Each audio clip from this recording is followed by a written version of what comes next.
Dikato na majawab di kayo ng basambui. Tanta panitahan kadapan ng bola majawab sekilo-kilo. Na menjadi buah pernikahan. Karena biasa yo cediak jauh ke balayangan pandangan pia untuk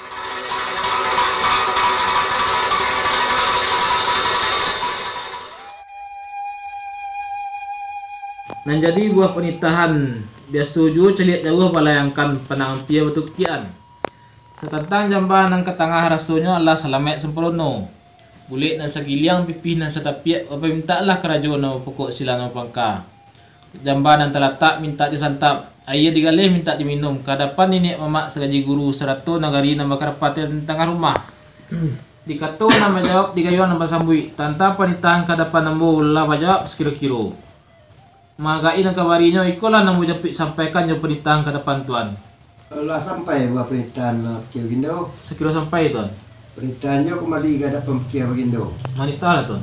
Adapun sambah je kita buah pernikahan yang dipakai Bagindo saja dia kadang dan jauh tinggi. Karena sama-sama dari yang cakap lalu permintaan dari kerajaan pokok silang nama pangka. Kehadapan kita nenek mamak sekaji guru serato nagari nama kerapatan tangga rumah. Nan menjadi buah pernikahan. Karena biasa yo cediak jauh ke balayangan pandangan pia betukian. Setantangan jamban yang ketengah rasono lai selamat separono. Bulik dan sagilia pipia dan setapi permintaan kerajaan pokok silang nama pangka.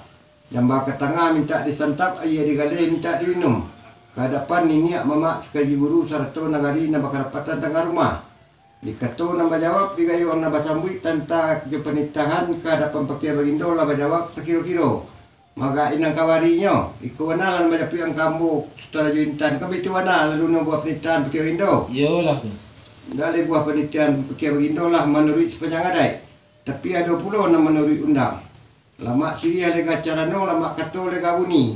Karena kembo dari duduk ada depan nenek mamak sekaji guru di japi yang katoko juga pakai di bawah katoko juga pakai di japi yang kawarinya. Menanti Kia Bagindo sekilo lah iko menurut sepanjang adai Kia Bagindo.